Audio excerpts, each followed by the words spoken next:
Sir కేజ్రెడ్డి గురించి పక్కన పెడితే మీ గురించి వస్తే కన్నా మీరు గతంలో ఎన్నో సేవా కార్యక్రమాలు ఉచిత పెళ్లిళ్ళు కూడా చేయడం మేము కలర్ మేము కూడా చూసాము. ఆ లెగసీ ఇట్లే కంటిన్యూ చేసుకుంటూ వస్తున్నారు. ఈసారి రాజకీయాల్లో గత 2 సార్లుగా గతంలో ఈసారి పోటీ చేయబోతున్నారు. ఈసారి మొత్తంగా ఎలా ఉండబోతుంది టీడీపీ జనసేన కూటమి ధర్మవరంలో కానీ రాష్ట్ర వ్యాప్తంగా కానీ? ధర్మవరంలో ఎన్నో సేవా కార్యక్రమాలు చేశాం, కానీ రాజకీయాలకు అతీతంగా ఏ రాజకీయ లబ్ధి ఆశించలేదు. అది మీకు కూడా తెలుసు. నేను రాజకీయ లబ్ధి ఆశించకుండా ప్రజల కోసం ఎన్నో సామూహిక వివాహాలు, ఎంతోమంది చదువుకుంటాం వస్తే సాయం చేస్తాం. అంటే మేము తెలిసి కన్నా తెలియక ఎక్కువ మంది చేస్తూ ఉంటాం. కానీ ఎందుకు చేస్తాం ఆ విధంగా అంటే రాజకీయం లబ్ధి కోసం ఏం చేయలేము. మేము పెద్దలను ఆదుకోవాలి, ఏదో విధంగా ధర్మవరం ప్రజలు బీదరికం ఉంది ఆదుకోవాలనే ఉద్దేశాలు చేస్తూ ఉన్నాం. ఆ దాంట్లో మేము సక్సెస్ అయిన ప్రజలకు సేవ చేసేది. అట్లా అదేవిధంగా రాజకీయాల్లో ఈరోజు జనసేన పార్టీలో నాకు రాష్ట్ర ప్రధాన కార్యదర్శిగా మంచి ఒక గుర్తింపు అయినటువంటి రాష్ట్ర పదవి ఇచ్చారు మా అధ్యక్షుడు పవన్ కళ్యాణ్ గారు. ఆ రాష్ట్రంలో ప్రజా వ్యతిరేకత అసలు విపరీతంగా ఉంది. ఈ జగన్ రెడ్డి ప్రభుత్వాన్ని ఎప్పుడెప్పుడు దించుదామా, జనసేన తెలుగుదేశం ప్రభుత్వాన్ని అధికారానికి ఎప్పుడెప్పుడు తెస్తామని చెప్పి ప్రజలు ఎదురు చూస్తూ ఉన్నారు.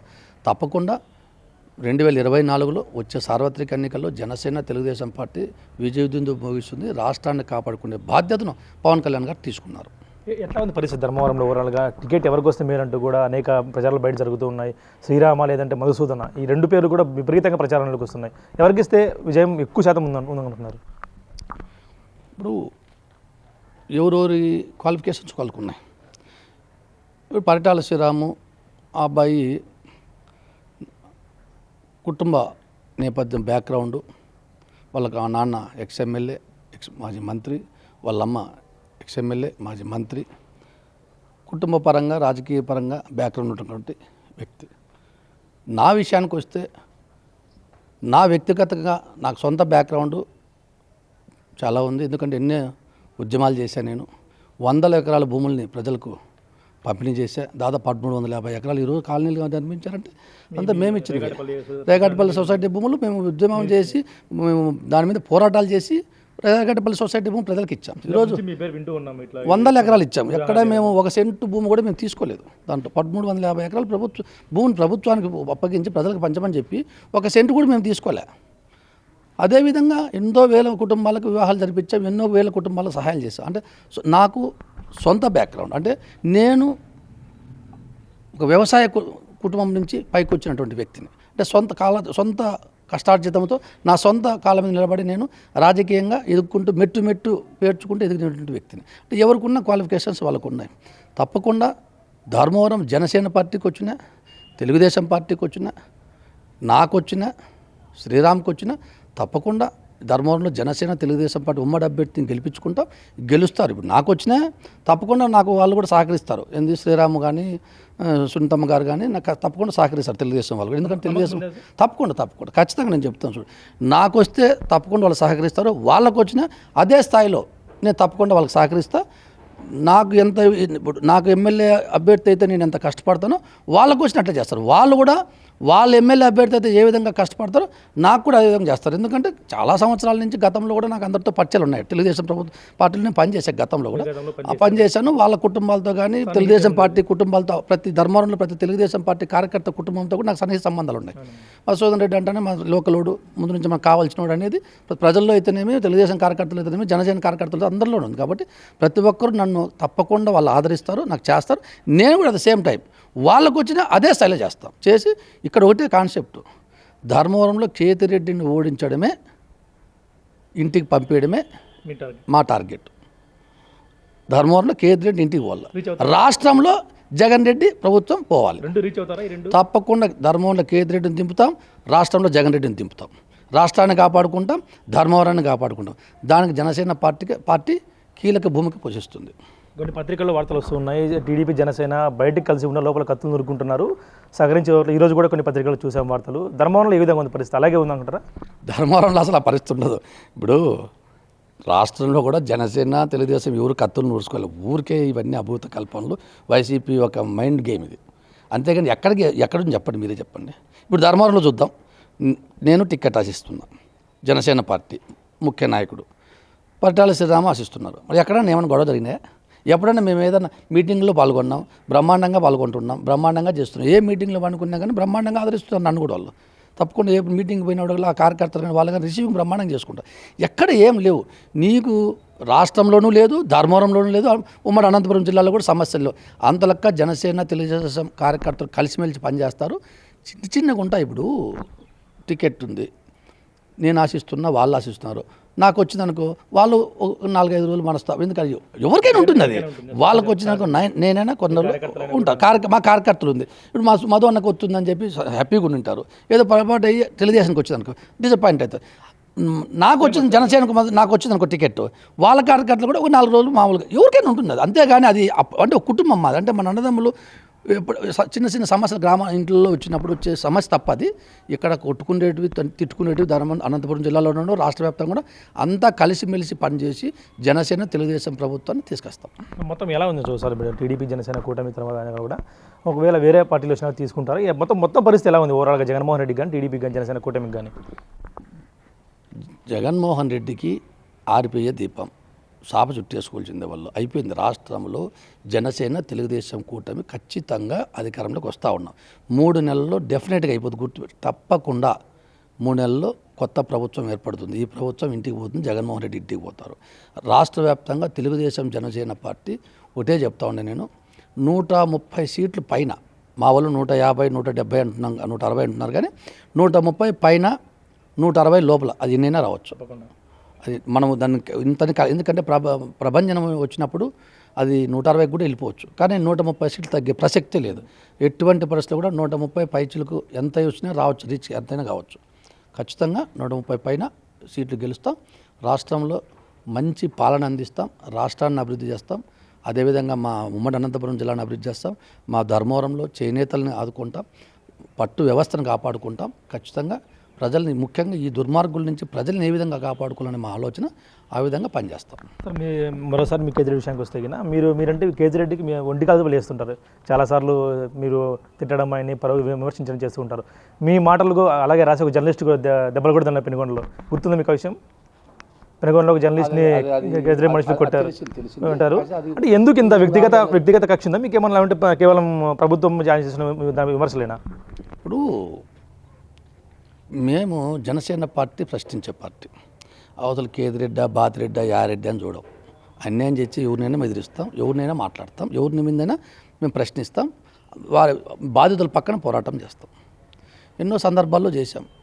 ఇప్పుడు మున్సిపల్ ఆఫీస్ దగ్గర రోడ్డు వాడిని అనవసరంగా పోయి ఏదో చేయాలని చెప్పేసి అవసరం లేని రోడ్డు పోయి పడగొట్టాలని పోతే అడ్డం అక్కడికి వెళ్ళాం, ఉద్యమం నిలబెట్టేశాం. అప్పుడు కూడా మా మీద 307 కేసు పెట్టారు. తర్వాత ఎమ్మెల్సీ మన ఎంపీటీసీ సర్పంచ్ ఎలక్షన్ రోడ్డు మేము వెళ్తే దాడులు చేయించాలని చూశారు. అప్పుడు కూడా మేము తిరగబడ్డాం.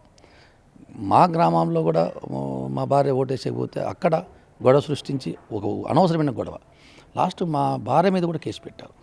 మొన్న చూసాం, మా బంధువుని దాడి చేశారు.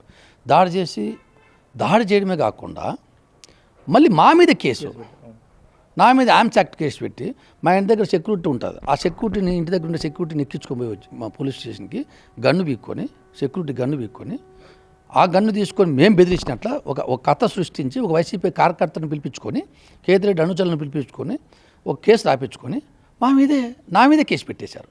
అంటే ఈ విధంగా ఏంటంటే చేస్తే చూస్తూ ఉండే మేమేమన్నా సీము రక్తం లేని వాళ్ళమా? తప్పది. ఆ విధంగా ఏదో బెదిరిస్తే, కేసులు పెడితే, ఇంట్లో మహిళల మీద కేసులు పెడితే, మసూదన్ రెడ్డి మీద 307 పెద్ద కేసులు పెడితే భయపడకుండా, అంటే భయపడే వ్యక్తి కాదు మసూదన్ రెడ్డి చరిత్ర తెలిసిన ఎవడు కూడా మసూదన్ రెడ్డి భయపడతారు అనుకుంటే వాళ్ళ భ్రమ. అది వాళ్ళ భ్రమ అనుకున్నారంటే వాళ్ళ భ్రమ, అది అంతే, వాళ్ళ భ్రమ అంతే. మసూదన్ రెడ్డి భయపడినాడు అనుకుంటే భ్రమే. ఎప్పుడు కూడా సింహం 2 అడుగులు ఎన్నికేస్తుంది, వంగుతుంది. ఎందుకు? మళ్ళీ 4 అడుగులు లంఘిస్తుంది. ఖచ్చితంగా ధర్మారంలో కూడా చెప్తున్నా చూడు, సింహం 2 అడుగులు ఇంటికి వచ్చి అణిగిందంటే ఖచ్చితంగా 4 అడుగులు ఏ విధంగా వేస్తుందో. నేను సైలెంట్గా ఉన్నానంటే ఖచ్చితంగా భయపడినాడు అనుకుంటే వాళ్ళ మూర్ఖత్వం. ఆ విధంగా అందరినీ భయపడించినట్ల మసూదన్ రెడ్డి కూడా భయపడాలని చెప్పేసి ఒక ప్రయత్నం చేశాడు. కానీ దాంట్లో సఫలీకృతం కాలేదు కూడా. ఎందుకంటే 2 కేసులు పెట్టాడు. ఏమవుతుంది కేసులు చెప్పు? ఎన్ని కేసులు చూసాం, ఎన్ని ప్రజా ఉద్యమాలు చేసాం, ఎన్ని వేల ఎకరాలు ప్రజలకు పంచాం, ఎన్ని వేల మంది వివాహాలు జరిపించాం. లాస్ట్ వివాహాలు జరిపిస్తూ సందర్భంలో మార్కెట్ డాడ్ ఇచ్చింటే నాకు మళ్ళీ తీసేశాడు. మీకు ఐడియా ఉంటుంది. మార్కెట్ డాడ్ పిల్లలు చేసే కానీ ఉచిత వివాహాలు చేసే కానీ చెప్పి మార్కెట్ డాడ్ తీసుకుంటే అప్పుడప్పుడు చెనిక్కాయలు అడ్డం తొలిచి మార్కెట్ డాడ్ ఇవ్వం అని చెప్పి మార్కెట్ తీసేసి మళ్ళీ వేరే వాళ్ళు ఓపెన్ ప్లేస్ తీసుకొని లక్షలు ఖర్చు పెట్టి పిల్లలు చేయించాం మళ్ళీ మేము. అంటే లాస్ట్కు మంచి పని చేసినా అతను సహించాడు. దానివల్ల ఫస్ట్ నుంచి కూడా నాకేమంటే ఆయన మీద వ్యక్తిగత ఎప్పుడు కూడా లేదు. వాళ్ళ కుటుంబంతో, కేతిరెడ్డితో కానీ కేతిరెడ్డి కుటుంబంతో నాకు వ్యక్తిగతంగా ఎప్పుడు లేదు. గతంలో వాళ్ళు కూడా తెలుగుదేశం పార్టీలో పనిచేసిన వాళ్ళే నాకు తెలుసు. వాళ్ళ ఫాదర్ నాకు మంచి మిత్రుడు, వాళ్ళ చిన్నాయన కూడా గతంలో తెలుగుదేశంలో ఉన్నప్పుడు నాకు మంచి మిత్రుడు. ఈ అబ్బాయి కూడా ఎమ్మెల్యే అయినప్పుడు కూడా ఫస్ట్ అయినప్పుడు నన్ను అడిగాడు. నేను కూడా ఒకవేళ, ఎందుకంటే అప్పుడు కూడా తెలుగుదేశం పార్టీ అభ్యర్థి లేడు, ఇండిపెండెంట్గా ఉండేది. అప్పుడు కూడా ఈ అబ్బాయికి మేము సపోర్ట్ చేసాం కొంత, ఎందుకంటే పిల్లవాడు ఏదో ముద్దుగా ఉన్నాళ్ళే బాగుండాలి, ఇట్లా నాశనం చేస్తాడు ఊరిని తెచ్చి చేసేవాళ్ళం కాదు. మేమంతా కొద్దిగా సరే పోతే పోన్లే అయితే పోన్లే అంటే మేము కూడా కొద్దిగా అంత పట్టించుకోలేదు, అంటే ఓడించాలా అని. మేము సైలెంట్గా ఉండడం ఈ అబ్బాయికి ప్లస్ అయిపోయింది. ప్లస్ అయ్యి ఎమ్మెల్యే అయ్యాడు. మేము ఎంతో కొంత సపోర్ట్ చేసి గెలిచి మళ్ళీ వచ్చి మా మీదే దాడులు, మా మీదే విమర్శలు, మా మీదే మాటలు. అది ఏ మాటలు కూడా ఎట్లుంటాయి అనుకోండి, ఏదో పెద్ద పైనుంచి దిగొచ్చినానికి అట్లా అది ఏదో ఈ ఊరినంతా వద్దు, ఏది మాట్లాడతాడు ఆ పిల్లలకే తెలియదు, ఏదో కూర్చుంటాడు ఏదో మాట్లాడేస్తాడు. అవన్నీ అవి ఎవరి దగ్గర చేసుకొని ఈ బుడ్డ బెదిరింపులు ఇట్లాంటివి నువ్వు డిగ్నిటీగా మాట్లాడివి అని యాడని చేసుకోవచ్చు. కానీ మా దగ్గర వచ్చి ఇంత సీనియర్ల ముందు ఎన్నో చూసి బుడిదలు గుడ్లు ఎదుర్కొని ఎన్నో కష్టాలు ఎదుర్కొని మీయ కట్టలేని తల్లు తాంత్ర పేర్లు చెప్పుకొని నేను రాలే సొంత కష్టాలు చేద్దాం వీటికి పేర్చుకుంటే ఎట్లయితే మిద్ది కడతామో నా జీవితాన్ని కూడా ప్రతి సంవత్సరానికి నేను మెరుగులు పరుచుకుంటూ ప్రజాసేవ చేసుకుంటూ ఈ స్థాయికి వచ్చే ఈరోజు నేను ధర్మంలో ఈ స్థాయిలో ఉన్నానంటే నా కష్టం ఇది. మీ మీద చరిత్రలు చెప్పుకోను, మీ పాత చరిత్రలు చెప్పుకోను, పొట్టుకొచ్చి చరిత్రలు చెప్పుకొని నేను రాజకీయాల్లోకి. నా సొంత చరిత్ర ఇది. నా సొంత చరిత్ర కొన్ని సినిమాలు తీర్చు, మీరు మీ తాతల చరిత్ర సినిమాలు తీసుకోవాలా. నా సొంత చరిత్రే ఉంది. నా సొంత చరిత్ర చెప్తే నా సినిమాలు తీశారు, నా చరిత్రే సినిమాలు తీశారు. అట్లా ఆ విధంగా పైకి వచ్చి నేను బెదిరుకోడు కాబట్టి నేను అదే స్థాయిలో కూడా తీవ్రంగా ఖండిస్తూ ఉంటా, అదే స్థాయిలో మాట్లాడతా. అంతే తప్ప నాకు వ్యక్తిగతంగా కేతిరెడ్డితో కానీ వాళ్ళ కుటుంబంతో కానీ ఎప్పుడు కూడా నాకు ఏది కూడా వైషమ్యాలు వాళ్ళ మీద ద్వేషము లేదు. విధానపరంగా నేను మాట్లాడుతున్నా, అతను రిసీవింగ్ ఆ విధంగా చేసుకుంటున్నాను. ఇప్పుడు గుర్రాలు పెట్టినాడంటే గుర్రాలు పెట్టలేదా నువ్వు చెప్పు? పెట్టినాడు కదా. స్టీమర్ పెట్టినాడు కదా. మళ్ళీ ఈ దాంట్లో నేను తప్పు మాట్లాడినా తప్పే. నువ్వు కోట కట్టినావా లేదా? కట్టినావు కదా. మళ్ళీ నేనేం తప్పు మాట్లాడినా? కోట కట్టినాడంటే కోట అనకూడదా? నువ్వు ఒక ఎమ్మెల్యే, నువ్వు ఒక ఇల్లు కట్టుకుంటే అర్థం ఉంది. కోట కడితే ఎవరైనా అంటాడు. మళ్ళీ గుర్రాలు పెట్టినావు, కోట కట్టినావు, ధర్మంలో గుర్రాలు ఇంకా అది అన్నావంటే అది కూడా అనకూడదు. ఎవరు నన్నేం మాట్లాడకూడదు. నేనేం దిగి వచ్చినా మాకు చరిత్ర ఉంది, మా అబ్బా అట్లా, మా నాయన ఇట్లా, మా తాత అట్లా అంటే ఇంత టెక్నాలజీ వచ్చింది. గుర్రంలో ఎవరైనా తిరుగుతారేమయ్యా జనాల్లో వచ్చి గుర్రాలు వేసుకొని గుర్రం మీద కూర్చొని ఇతను అనుచరుడు ఒకటి అనుచరుడు వాడు ఇతను చిన్న అబ్బాయిల అబ్బాయి కొడుకు అంటే ఆ అబ్బాయికి ఏం తెలిసి పాపం నా అబ్బాయిని విమర్శలు చేయాల్సిన అవసరం నాకు లేదు, చేయను కూడా చేయను. అట్లా మాట్లాడు పిల్లల మీద సంతోషంగా వచ్చిండొచ్చు వీళ్ళని ఉండరు. కానీ వీళ్ళు జ్ఞానం ఉండద్దా? ఇతను కానీ ఇతను ఎన్నికంటే వచ్చే గాడిదకి కానీ జ్ఞానం ఉందా లేదా? ఉండాలా లేదు చెప్పు. గుర్రం మీద వచ్చి టౌన్లోకి వచ్చాయి ఇట్లా వచ్చి ఊరినే ఉన్నా. జర్నలిస్ట్ని కూడా కొట్టామంటే మేము కొట్టలేదన్నా పోలీసులతో ఎంక్వైరీ చేస్తే లేదు మాకు వాళ్ళ సంబంధం లేదు, వ్యక్తిగత కక్షలు అన్నారు. కానీ అది కూడా ఖచ్చితంగా జనసేన తెలుగుదేశం పార్టీ అధికారంలోకి వచ్చినాక అది కూడా ఎంక్వైరీ చేపిస్తాం. తప్పకుండా దోషులని తెలితే తప్పకుండా వదిలిపెట్టాం, తప్పకుండా శిక్షిస్తాం. దాని మీద మేము అడిగితే లేదు అదేదో వ్యక్తిగతంగా అది అని చెప్పి పోలీసులు నీకు తెలుసు కదా ఈ రాష్ట్రంలో ఈ విధంగా రాష్ట్ర వ్యాప్తంగా పోలీసు వ్యవస్థ పూర్తి అధికార పార్టీకి వాళ్ళు సపోర్ట్గా ఉంటారు. అంటే వాళ్ళు కూడా చేయాలనే ఉద్దేశం ఏం లేదు. వీళ్ళు ప్రెజర్స్, వీళ్ళు ఒత్తిడులకు భయపడి అంటే వీళ్ళతో తలకాయ నొప్పి ఎందుకులే, ఈ 3 నెలలే కదా, ఈ 6 నెలలే కదా, ఇదే మళ్ళీ తర్వాత చూద్దామని చెప్పి వాళ్ళు కూడా తప్పని పరిస్థితుల్లో చేస్తున్నారు పాపం. ఖచ్చితంగా అది కూడా బయటకు వస్తుంది. తప్పకుండా ఇప్పుడు నా మీద వెపన్ కేసు ఒకటి కట్టారు, తప్పకుండా ఎంక్వైరీ చేపిస్తాం. ఆ వెపన్ కేసు ఎంత తప్పుడు కేసు అంటే నా మీద కట్టిండేది తప్పుడు కేసు, ఖచ్చితంగా దాని మీద డెఫినెట్గా ఎంక్వైరీ ఉంటుంది. దాని మీద ఏ అధికారులు అయితే తప్పుడు కేసు నా మీద కట్టారో, ఎవరెవరైతే దీంట్లో పాలు పంచుకున్నారో వాళ్ళందరూ ఖచ్చితంగా తప్పదు శిక్ష. తప్పకుండా వాళ్ళు అనుకుంటూ ఉండొచ్చు ఏం చేస్తారులే మధుసూదన్ రెడ్డి జనసేన పార్టీ ఎప్పుడు అధికారంలో. ఇక్కడ జనసేన పార్టీ తెలుగుదేశం పార్టీకి ప్రజలు అండగా ఉన్నారు. ఈ 3 నెలల తర్వాత ఈ ఎవరెవరైతే మా మీద తప్పుడు కేసులు కట్టారో, మా భార్య మీద తప్పుడు కేసు ఎవరెవరైతే కట్టారో అందరికీ కూడా ఎంక్వైరీ ఉంటుంది, లేకుండా ఉండదు. నా మీద కుట్రలు చేశారు కొందరు, ఇక్కడ కుట్రలు చేసిన వాళ్ళు కూడా ఉన్నారు. వాళ్ళన్నీ కూడా ఎంక్వైరీ చేపిస్తాం. తప్పకుండా ఈ దోషుల్ని అధికార పార్టీ ఉన్నదో వాళ్ళు దాంతోపాటు ఈ యొక్క అధికారులు ఉన్న పాత్ర ఉంటే వారి మీద కూడా ఖచ్చితంగా యాక్షన్ ఉంటుంది. సార్ ఫైనల్గా చెప్పండి, మొత్తం ఒకవేళ టీడీపీ జనసేన పార్టీ అధికారంలోకి వచ్చిన వెంటనే మీ ఎమ్మెల్యే అసలుపై మీరు విచారణ చేయిస్తారా? అయితే కబ్జాలని ఆరోపణలు చేశారో అన్నింటిపైన విచారణ చెప్పి శిక్ష ఇప్పిస్తారా? తప్పకుండా. ఇప్పుడు ఆరోపణ చేసిన తర్వాత మనం అతను విచారణ చేసుకోవాలి, ఇప్పుడు చేయించాలి. అతనే ఎంక్వైరీ చేసుకొని విచారణ జరిపించుకుంటే బాగుండేది. తప్పకుండా జనసేన తెలుగుదేశం అధికారంలోకి వస్తే దాని మీద విచారణ చేస్తాం. ఈయన ఎక్కడెక్కడ ధర్మవరంలో తప్పుడు పనులు చేయించాడు, ఇతనే కాదు ఈ మొత్తం ఈ కబ్జాల మీద ఎంక్వైరీ చేపిస్తాం. తప్పకుండా వీళ్ళు ఎక్కడ కబ్జాలు చేసినా, ఎక్కడ ఇల్లీగల్ యాక్టివిటీస్ చేసినా అందరి మీద కూడా ఖచ్చితంగా శిక్ష పడే విధంగా చూస్తాం. దాదాపు 50 ఆరోపణలు వేశారు. తాడిమర్రి రోడ్డు వాడి నుంచి ధర్మవరంలో రోడ్లు వాడి వరకు అనేక ఆరోపణలు వేశారు. వీటిపైన ఎంక్వైరీ చేస్తారా? ఈ ప్రభుత్వంలో 5 సంవత్సరాలు అధికారంలోకి వచ్చిన నుంచి ఎవరెవరిని బెదిరించారు, ఎవరెవరు వీళ్ళకి భయపడి హార్ట్ అటాక్ వచ్చి చనిపోయారు. వాళ్ళ కుటుంబ సభ్యులు ఉంటారు కదా, ఆత్మహత్యలు కొందరు చేసుకున్నారు, హార్ట్ అటాక్ వచ్చి కొందరు చచ్చిపోయారు. వీళ్ళు బెదిరింపులకు భయపడి ఊర్లు ఇచ్చిపోయిన వాళ్ళు ఉన్నారు. తప్పకుండా అన్నిటి మీద సమగ్ర విచారణ ఉంటుంది. ఖచ్చితంగా విచారణ జరిపి దోషులను తప్పకుండా వీళ్ళు ఖచ్చితంగా ఆ దోషులు శిక్ష అనుభవించక తప్పదు. మీకు కూడా థ్యాంక్ యూ. చూస్తున్నాం, ఖచ్చితంగా దోషుల్ని శిక్షించి తీరుతాం. ఎవరైనా సరే వదిలిపెట్టాం. అధికారులు అయితే తప్పు చేసింటే అధికారులను కూడా వదిలిపెట్టే ప్రసక్తి లేదు. టీడీపీ జనసేన కూడా 130 నుంచి 160 స్థానాలు ఖచ్చితంగా గెలుచుకుంటుంది. ధర్మవరంలో మాత్రం ఖచ్చితంగా టీడీపీ జనసేన జెండా రెపరెపలాడిస్తామంటూ కూడా మొదలు చెప్తున్నారు. Video Prasad big TV Dharmavaram నుంచి.